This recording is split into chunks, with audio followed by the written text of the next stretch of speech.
Bueno, buenas tardes. Nosotros estamos conformadas por Reyes Velasco Gabriela Irán y Velázquez Sánchez Arelisa. Somos de la optativa de nutrición, el grupo 3049, y les vamos a hablar sobre los temas que son la anorexia y la bulimia. Para comenzar, la anorexia es la pérdida deliberada de peso inducida o mantenida por el mismo enfermo, y esta pues es una enfermedad mental derivada al intenso temor a la obesidad, por lo que quien la padece se abstiene progresivamente de comer con el fin de alcanzar la imagen del cuerpo ideal. Existen criterios diagnósticos de la American Psychiatric Association para la anorexia nerviosa. La primera es la restricción de la ingesta energética en relación con las necesidades, lo que llevará a un peso corporal muy bajo en cuanto a su edad, sexo, trayectoria de desarrollo y salud física.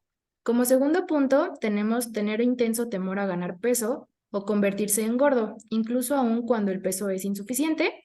Y por último, la alteración en la forma en que se experimenta el peso y la forma propios, la influencia excesiva del peso. Es muy importante especificar si es de tipo restrictivo, ya que en este, durante los 3 últimos meses, la persona no ha presentado episodios de atracones o de comportamiento purgante, por ejemplo, mal uso de laxantes o diuréticos, y por otro tipo es el compulsivo purgativo, en el cual durante los últimos 3 meses, en contrario, el paciente ha tenido episodios de atracones o de comportamiento purgante, como lo son autoindicación de vómitos o de abuso de laxantes y diuréticos.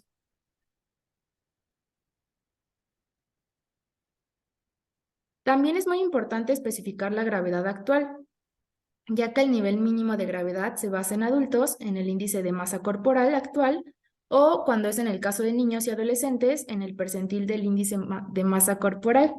El nivel de gravedad puede aumentarse para reflejar síntomas clínicos, el grado de incapacidad funcional y la necesidad de supervisión. Existen cuatro niveles, en el cual el primero es el leve, en el cual el índice de masa corporal es mayor o igual a 17 kilogramos sobre metro al cuadrado. El moderado, que es el índice de masa corporal de 16 a 16,99 kilogramos sobre metro cuadrado. El severo, que es de 15 a 15,99 kilogramos sobre metro al cuadrado. Y extremo, el índice de masa corporal es menor a 15 kilogramos sobre metro al cuadrado.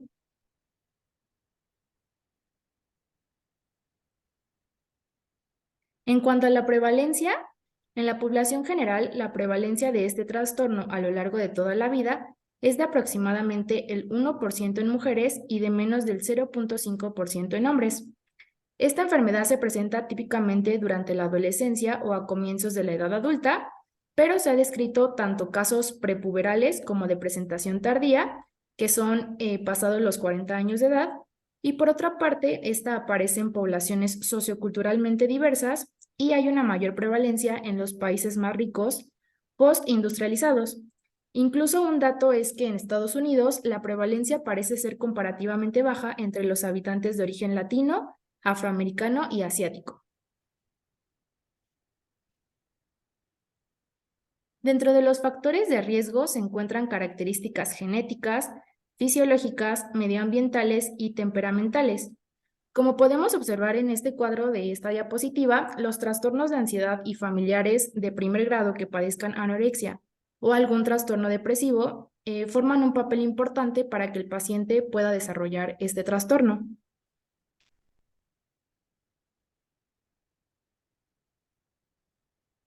Inicialmente, los individuos pueden parecer simplemente bajos de peso. A medida que progresa la enfermedad, los pacientes van a empezar a adquirir un aspecto cada vez más caquético y prepuberal. Entre los hallazgos físicos habituales en esta fase se incluyen crecimiento de vello suave en la cara y las extremidades, piel y pelo seco, intolerancia al frío, cianosis de las extremidades, edema y amenorrea primaria o secundaria. En la imagen de la superior izquierda podemos observar las diferencias en cuanto a características físicas de la anorexia y la bulimia.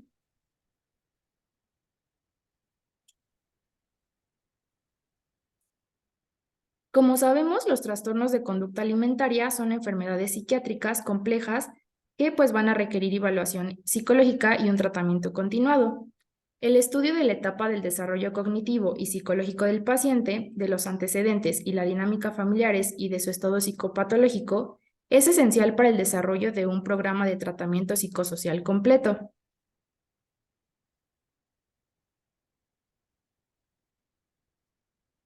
Los objetivos a largo plazo de las intervenciones psicosociales en la anemia nerviosa son, como primer punto, ayudar a los pacientes a entender y cooperar en su rehabilitación nutricional y física. En segunda, ayudar a los pacientes a comprender y modificar los comportamientos y actitudes disfuncionales relacionadas con su trastorno, mejorar su funcionamiento interpersonal y social, y como último punto, afrontar los conflictos psicopatológicos y psicológicos que refuerzan o mantienen los comportamientos alimentarios erróneos. Esta psicoterapia va a ayudar al paciente a comprender y modificar los principales pensamientos, las actitudes, las motivaciones, algunos conflictos y también sentimientos disfuncionales. En cuanto al tratamiento nutricional, vamos a tener la evaluación nutricional, que esta debe incluir unos exhaustivos antecedentes dietéticos, así como la evaluación de los marcadores bioquímicos, del metabolismo energético y antropométricos del estado nutricional.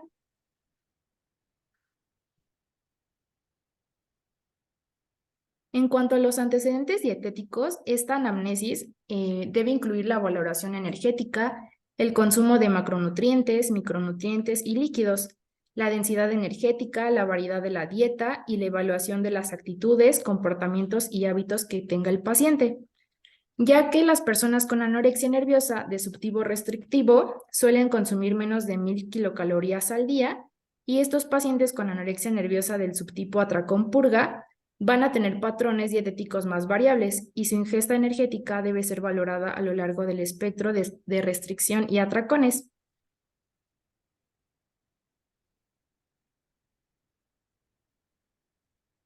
En cuanto al tratamiento nutricional, continuando con pues las funciones y responsabilidades de los nutricionistas que tratan a personas con trastornos alimentarios tienen la responsabilidad, como primer punto, de identificar los problemas de nutrición relacionados con la condición clínica o física, valorar los síntomas y comportamientos del trastorno alimentario. Y del lado derecho tenemos las actividades concretas que pueden hacer los pacientes, como los rituales, los atracones. También es importante que el médico tenga los antecedentes de talla y peso, la gráfica completa del crecimiento y pues interpretar los datos bioquímicos.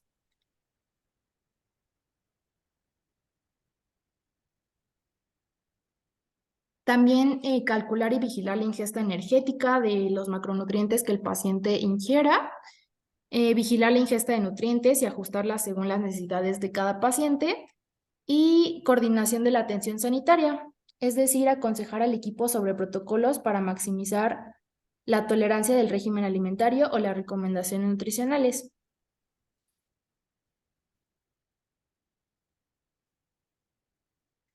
Tenemos aquí las directrices para el tratamiento nutricional médico de la anorexia nerviosa, que estas se van a ir desglosando por etapas. Como primera etapa tenemos la prescripción calórica, que es la prescripción inicial, típicamente en un rango de 30 a 40 kilocalorías por kilogramo por día.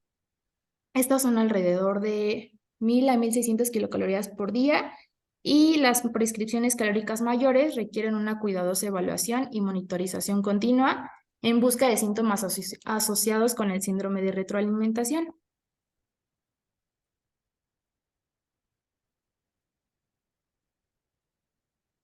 Una siguiente fase es la fase de ganancia de peso controlada, en el cual van a haber incrementos pequeños y progresivos en la prescripción de kilocalorías, por ejemplo, incrementos de 100 a 200 kilocalorías. Posteriormente tenemos la fase de ganancia de peso por tratamiento tardío, que son de 70 a 100 kilocalorías por kilogramo por día. Aquí va a depender si es mujer u hombre. Y otra fase es la de mantenimiento del peso. En adultos va a ser de 40 a 60 kilocalorías por kilogramo por día. Y en niños y adolescentes, el ajuste, la prescripción para promover un crecimiento y desarrollo normales. En cuanto a la ingesta de macronutrientes, tenemos uno de ellos que son las proteínas.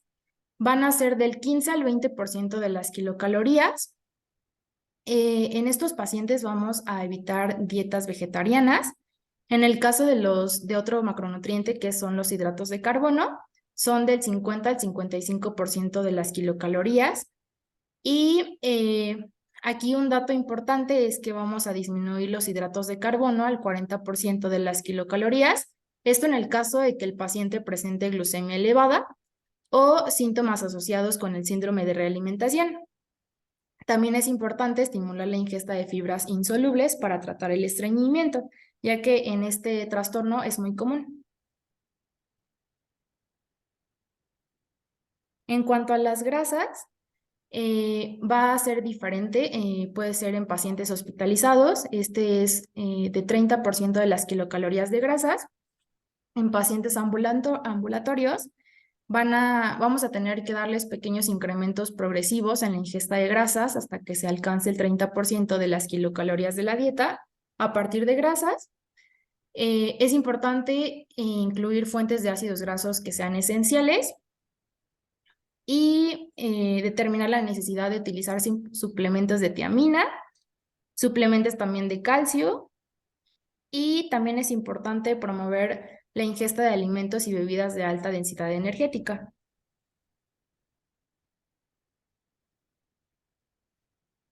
Un punto clave es la variedad de la dieta, ya que es importante promover la ingesta de una amplia variedad de alimentos y bebidas de todos los grupos alimentarios.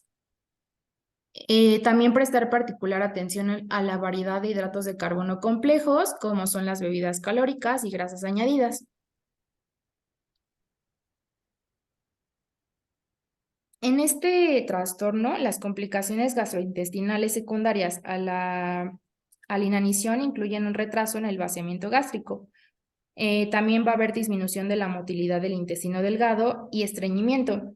Así que estos pacientes van a tener quejas de hinchazón abdominal y de una sensación prolongada de represión abdominal, ya que esto va a complicar el proceso de realimentación y es necesario que los nutriólogos puedan resultar un protocolo para el tratamiento del estreñimiento durante la realimentación.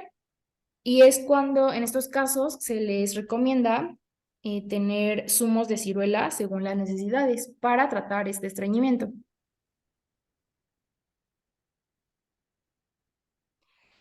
Bueno, ahora nosotras les vamos a hablar lo que es la bulimia. Primero que nada, les vamos a dar un poco de contexto histórico. Hay que recordar que estos trastornos, no solo la bulimia, aquí también estamos enfocando a la anorexia, bueno, es muy difícil, ya que tenemos que hacer un proceso muy extenso y esclarecedor, ya que no solamente tiene aspectos biológicos y psicológicos, sino también que hay variables sociohistóricas, implicadas. Históricamente incluso nos puede situar este problema en prácticas cristianas como el ayuno, como un prototipo que conocíamos como la purificación del alma.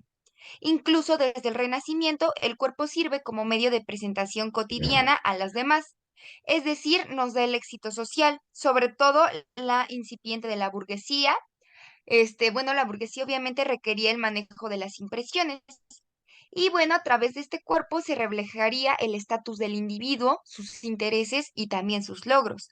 Desde entonces hasta ahora, lo único que ha cambiado es la moda y las costumbres que consideran adecuadas en el cuerpo, pero no así la función que da de estatus nuestro mismo cuerpo. Bueno, en nuestra época es determinante nuestro cuerpo a la hora de valorarle el éxito en nuestra vida. Además, también uno parece inspirar a cualquier cosa o posibilidad de acción múltiple que lo convierte en algo primordial. Esto nos ha hecho buscar, por ejemplo, lo que son los gimnasios, productos lights, ponerse a dieta, hacerse cirugías estéticas, entre otras, todo para poder producir el cuerpo estético y que está de acuerdo a la moda actual o a la moda que se desarrolle en ese momento de la humanidad. Asimismo, vemos que un aliado evidente de esta condición son los medios de comunicación, los intereses en la moda del vestir y los modelos que se toman como referencia, incluso las actividades que uno mismo debe de realizar, como por ejemplo en la época de verano, donde todas deberían de usar bikini, supuestamente. Y todo esto es un reflejo de esta situación social. Por lo que se refiere a la estética del cuerpo, se importa actualmente lo que es la delgadez, la piel clara e incluso lo andrógino. En sí reconocemos esta belleza como una belleza eurocentrista. En particular, esta situación va cada vez con más frecuencia en la mujer, ya que hay que recordar la condición social que obtiene la mujer.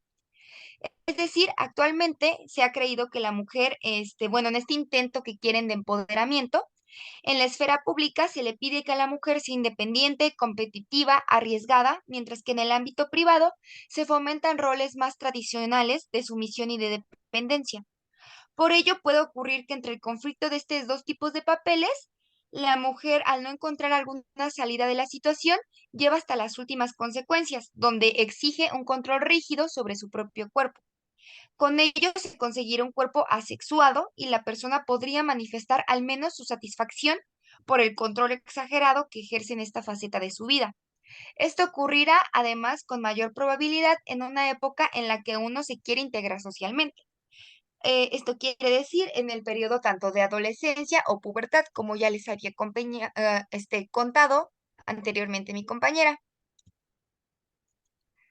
Asimismo, bueno, las mujeres intentamos llegar a este mensaje de la mujer moderna y a diferencia de los hombres, tienden a echarse la culpa si algo de esto no está saliendo bien. Se sienten culpables por no alcanzar el estereotipo de mujer que ven en los medios. Se sienten fracasadas por no poder responder a lo que se supone que son las únicas expectativas que se tienden sobre ellas. Esto disminuye su sensación de seguridad y la confianza en sus recursos. En lo que sí tiene que ser valioso, su capacidad de ser buenas mujeres, esposas o madres o buenas amigas, buenas empleadas o buenas compañeras de trabajo. Intentan entonces demostrarse a sí mismas que esto sí lo pueden lograr.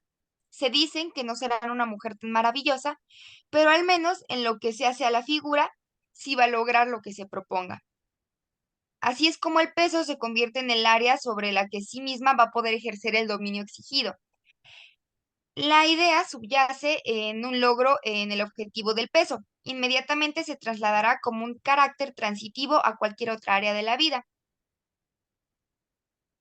Entonces, podemos ver, incluso se han hecho estudios en donde a las mujeres se les pregunta qué es lo que les haría felices en este momento y la mayoría incluso llega a responder que es bajar de peso. Entonces a las mujeres se les impone esta necesidad no solo de tener un bien psicológico o de ser buenas, sino también se les pide ser buenas físicamente. Bueno, ahora sí, yéndonos de lleno específicamente de la bulimia nerviosa, podemos definirla como un trastorno alimenticio y psicológico caracterizado por comida en exceso en periodos de tiempo muy cortos, que se le puede conocer a esto como los atracones. Posteriormente son seguidos por un periodo de arrepentimiento, el cual puede llegar al individuo a expulsar el exceso de alimento. O bueno, ya veremos que va a desarrollar alguna otra conducta compensativa. Vamos a ver que para el diagnóstico, para que una persona pueda ser diagnosticada como enferma de bulimia nerviosa, debe de cumplir los siguientes requisitos. Uno debe de tener episodios recurrentes de atracones. Un episodio de atracón se caracteriza por los siguientes elementos. Una ingesta en un periodo muy corto, como por ejemplo puede ser solo 2 horas, de una cantidad de comida que evidentemente es más grande de la que la mayoría de la gente come durante un periodo similar y también en circunstancias similares. Dos, también tiene una sensación de falta de control sobre la ingesta durante este episodio. Por ejemplo, que la persona, aunque lo intente, no puede parar de comer, o sea, no está controlándolo.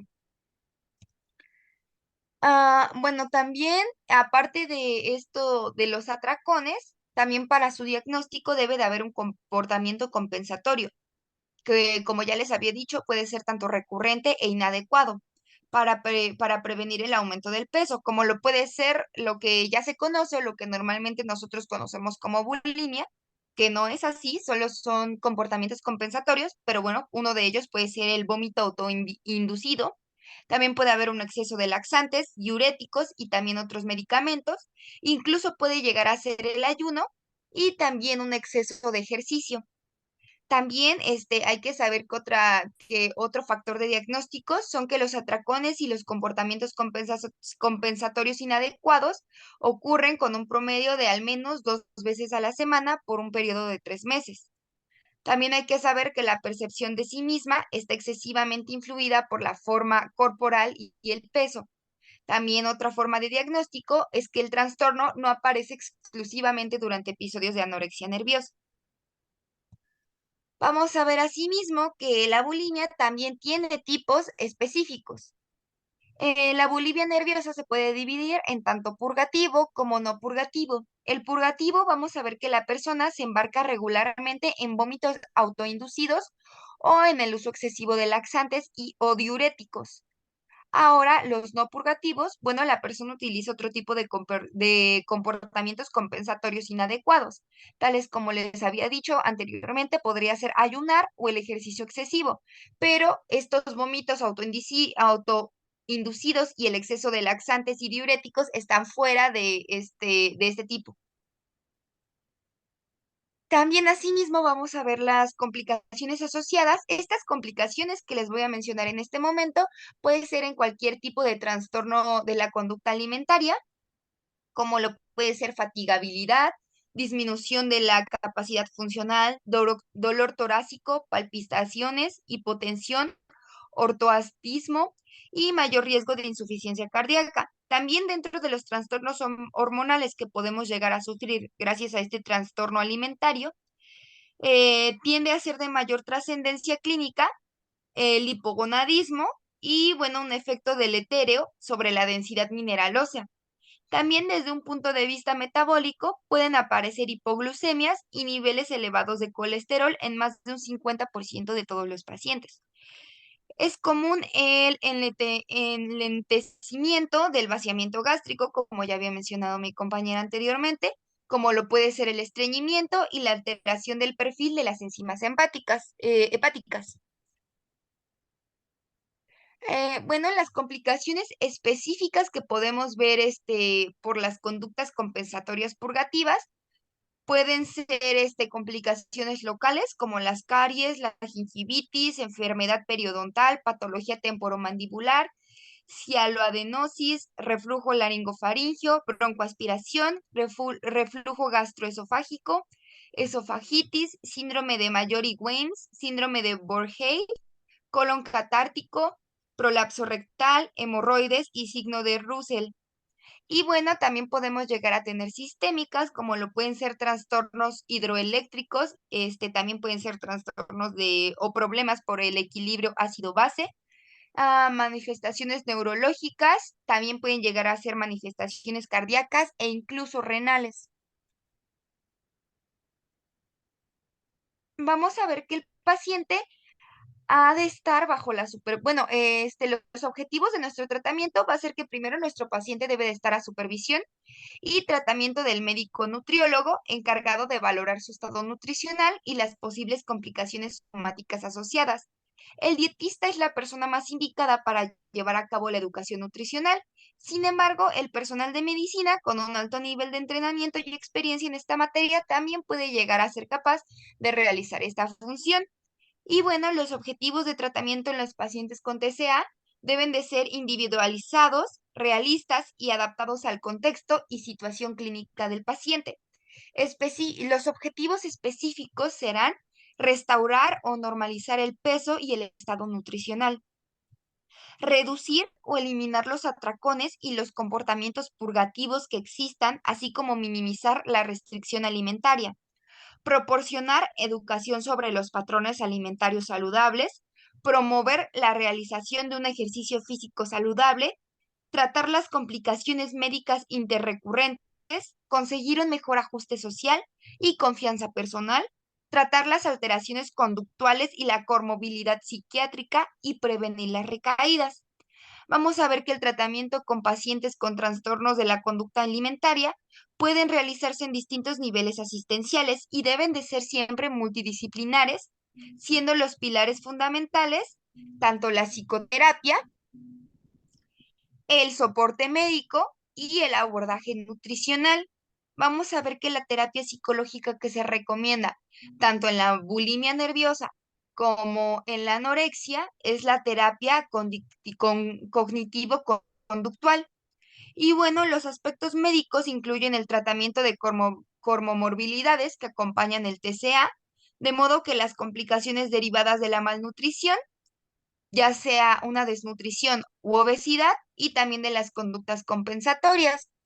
O sea, todo esto va a depender de las enfermedades que lo acompañan, que eran las que les había mencionado, anteriormente. Vamos a ver que el plan nutricional debe contemplar no solo el consejo dietético individualizado que garantice un adecuado estado nutricional, sino que debe buscar educar al paciente proporcionándole la información necesaria que le permita la modificación a largo plazo de los hábitos alimentarios y el cese de las conductas purgantes y los atracones. Bueno, vamos a ver que existen particularidades en este plan nutricional dependiendo el tipo de TCA e incluso, por ejemplo, de la bulimia, dependiendo del tipo de la bulimia y la situación clínica en la que se encuentra el paciente, ya que como vamos a ver, a diferencia de cómo puede ser la anorexia o los trastornos por atracones solos, la bulimia puede llegar a tener diferentes formas de tratarla nutricionalmente, ya que no porque tengas un problema de bulimia vas a estar desnutrido, sino también pueden haber personas bulímicas que llegan a tener obesidad. Entonces depende realmente de cómo esté la persona, ya que, por ejemplo, si tiene un bajo peso o un estado de desnutrición, se puede abordar como se aborda, bueno, como se aborda nutricionalmente la anorexia. Y bueno, cuando es por exceso de peso, bueno, va a ser diferente. Sin embargo, específicamente hablando en los pacientes con bajo peso, se debe promover la recuperación de un peso y situación nutricional adecuados, teniendo en especial precaución con la aparición del síndrome de realimentación en pacientes severamente desnutridos. También puede ser necesario el empleo de nutrición artificial, sobre todo los suplementos nutricionales orales, y bueno, en pacientes con exceso de peso, que puede ocurrir, como les había dicho, en los trastornos por atracones y en la bulimia. Se debe de fomentar una modificación saludable del estilo de vida. Se cree que incluso se pueden usar fármacos para el trastorno de